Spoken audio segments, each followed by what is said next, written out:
மனைகளை வரன்முறைப்படுத்தும் அரசாணையை எதிர்த்து real estate நிறுவனங்களின் சங்கம் சார்பில் சென்னை உயர்நீதிமன்றத்தில் வழக்கு தொடரப்பட்டிருக்கிறது. இதுகுறித்த கூடுதல் விவரங்களை செய்தியாளர் முகேஷிடம் கேட்கலாம்.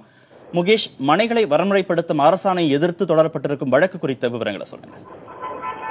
கார்த்திகேயன், இந்த வழக்கு பார்த்தீங்கன்னா ஏற்கனவே நிலம் அங்கீகரிக்கப்பட்ட வீட்டுப்பனைகளை பத்திரப்பதிவு செய்வதற்கு தடை விதிக்கப்பட்ட வழக்கு கடந்த வாரம் விசாரணைக்கு வந்துள்ளது. கடந்த மாதம் விசாரணைக்கு வந்த பொழுது ஜூன் 14ஆம் தேதிக்கு இந்த வழக்கு ஒத்திவைக்கப்பட்டுள்ளது. நாளை இந்த வழக்கு விசாரணைக்கு வரணும் நிலையில் ஏற்கனவே மே 4ஆம் தேதி அரசாணை 78 மற்றும் 79 அந்த 2 அரசாணைகள் பிறப்பிக்கப்பட்டது தமிழக அரசு சார்பில். அதில் 78 என்ற அரசாணையை எதிர்த்து நிலத்தரகர்கள் சார்பில் இன்று வழக்கு தொடரப்பட்டுள்ளது. இந்த வழக்கை நாளைக்கு வரும் மூல வழக்குடன் இணைத்து விசாரிக்க வேண்டும் என்றும் கோரிக்கை வைக்க உள்ளனர். இந்த அரசாணை 78 என்ன சொல்லியிருக்காங்க அப்படின்னாக்க, நிலக்கரை வரைமுறைப்படுத்துவதற்கு கட்டணம் நிர்ணயிக்கப்பட்டுள்ளது. அதே போல மேம்பாட்டு கட்டணம் மற்றும் வழிகாட்டுதல் கட்டணம் என்று 3 வகையான கட்டணங்கள் நிர்ணயிக்கப்பட்டுள்ளது. இந்த நிலங்களை வரைமுறைப்படுத்துவதற்கான கட்டணம் நிர்ணயித்துள்ளதும் அதே போல மேம்பாட்டு கட்டணம் என்று நிர்ணயிக்கப்பட்டுள்ளது அதிக அளவில் இருக்கிறது.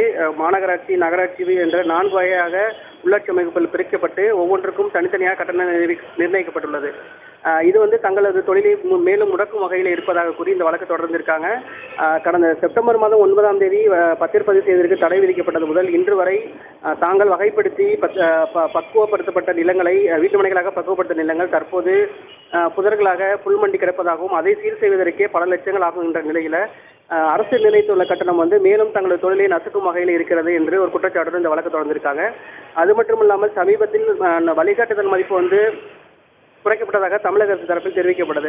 ஆனால் வழிகாட்டு மதிப்பை குறைப்பதாக தமிழக அரசு சொன்னாலும் ஸ்டாம்ப் டியூட்டி என்று சொல்லக்கூடிய கட்டணம் ஏற்கனவே 8% இருந்தது. தற்போது 11% உயர்ந்துள்ளது. அதை பொதுமக்கள் கவனத்தில் கொள்ளாமல் நிலத்தரகர்களிடம் வாக்குவாதம் செய்வதாகவும் வழிகாட்டுதல் மதிப்பு குறைந்துள்ளதால் ஏற்கனவே பதிவு செய்யப்பட்ட நிலங்களுக்கான தொகையை வித்தியாச தொகையை திரும்ப தர வேண்டும் என்றும் வலியுறுத்துவதாகவும் தங்களது மனுவில் தெரிவித்துள்ளனர். எனவே இந்த வழிகாட்டுதல் மதிப்பு தொடர்பாக நாளை கோரிக்கையாக வைக்க உள்ளதாகவும் அரசாணை 78 அரசாணையில் உள்ள விதிகளை எதிர்த்து அரசாணையை ரத்து செய்ய வேண்டும் என்று மனுவாக தாக்கல் செய்துள்ளோம்.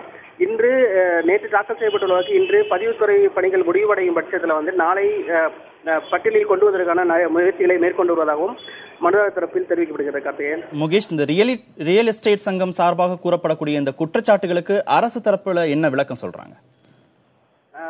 இந்த வழக்கு இன்னைக்குதான் மனு தாக்கல் செய்யப்பட்டிருக்கு. இந்த மனு தாக்கல் செய்யப்பட்டு அரசு தரப்புல இன்று மாலைக்கு மேல் தான் இந்த மனுவோட நகல் வழங்கப்படும்.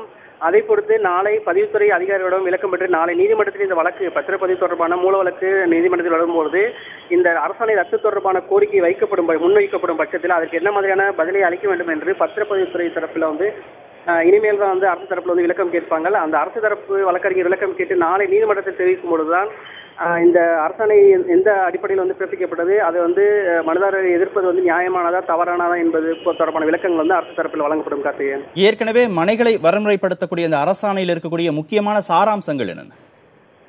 இந்த மனைகளை வரைமுறைப்படுத்துவதற்கான அரசாணை கடந்த மாதம், அதாவது மே மாதம் 4ஆம் தேதி அரசாணை பிறப்பிக்கப்பட்டது.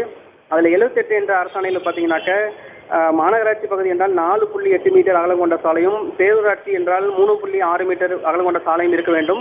இதை உறுதி செய்துதான் நிலம் அதாவது அங்கீகரிக்கப்படாத வீட்டு மனைகளாக இருந்தாலும் அங்கீகரிக்கப்பட்ட நிலங்களாக இருந்தாலும் அதன் பிறகு வீட்டு மனைகள் வரையறுக்கப்பட வேண்டும் என்று சொல்லியிருக்கிறார்கள்.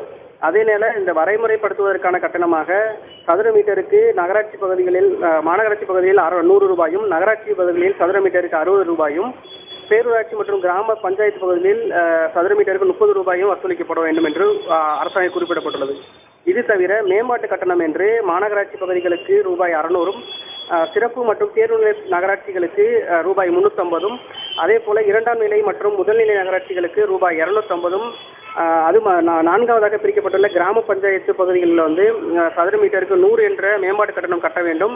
இது தவிர வரையறை செய்வதற்கான மேற்கொள்ளும் ஆய்வு பணிக்காக ஒரு 500 ரூபாய் கட்டணம் செலுத்த வேண்டும் என்றும் இந்த நடைமுறைகள் அனைத்திற்கும் 6 மாத கால அவகாசம் வழங்கப்படுவதாகவும் அந்த அரசாணையில் பிறப்பிக்கப்பட்டது. இந்த அரசாணையை எதிர்த்து தான் தற்போது வழக்கு தொடரப்பட்டுள்ளது. கார்த்திகேயன்.